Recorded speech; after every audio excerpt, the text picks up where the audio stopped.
বৃহস্পতিবার থেকে খোলা থাকবে সব পোশাক কারখানা, এমন সিদ্ধান্তের কথা জানিয়েছেন তৈরি পোশাক রপ্তানিকারকদের সংগঠন বিজিএমএ সভাপতি খন্দকার রফিকুল ইসলাম। জানান, আইন শৃঙ্খলা রক্ষা বাহিনী নিরাপত্তার নিশ্চয়তা দেয়, এমন সিদ্ধান্ত নিয়েছে বিজিএমএ। বুধবার চলমান শ্রম পরিস্থিতি নিয়ে আয়োজিত এক জরুরি সংবাদ সম্মেলনে বিজিএমএ সভাপতি বলেন, আজও 100টির বেশি পোশাক কারখানা বন্ধ ছিল, কিছু জায়গায় হামলা হয়েছে। যেসব কারখানা আজকে বন্ধ ছিল, কাল থেকেই তা চালু হবে।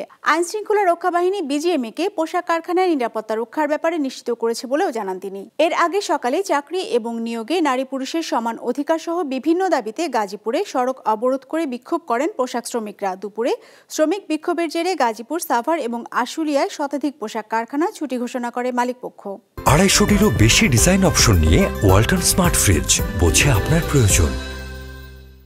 একমতে এসেছি, যেহেতু আইন শৃঙ্খলা রক্ষাকারী বাহিনী আমাদেরকে সর্বোচ্চ সহযোগিতা গ্যারান্টি দিয়েছে যে আমাদের কোনো ফ্যাক্টরিতে ইনশাআল্লাহ কালকে কোনো ধরনের কোনো বিশৃঙ্খলা তারা বরদাস্ত করবে না, এবং ওই পরিমাণ সাপোর্ট তারা রাখবে। আমাদের কমিটমেন্ট দেওয়ার পরে আমরাও সিদ্ধান্ত নিয়েছি যে আমরা আগামীকালকে আশুলিয়া এবং গাজীপুরে যেসব জায়গায় ফ্যাক্টরি আজকে চালাতে পারি না, ইনশাআল্লাহ আগামীকালকে থেকে চালাবো। মিনওয়াইল আমরা আমাদের শ্রমিক নেতৃবৃন্দ যারা আছে তাদের সাথে চেষ্টা করবো রাতে কথা বলতে, যাতে তারাও নীতিগতভাবে, আর আপনারা জানেন যে কয়েকদিন আগে তাদের সঙ্গে আমরা বসেছিলাম এখানে, তারাও নীতিগতভাবে তারাও এগ্রি করেছে যে এখানে তাদের কোনো ইনভলভমেন্ট নাই। সো তারা আমাদেরকে সর্বোচ্চ সহযোগিতা করবে।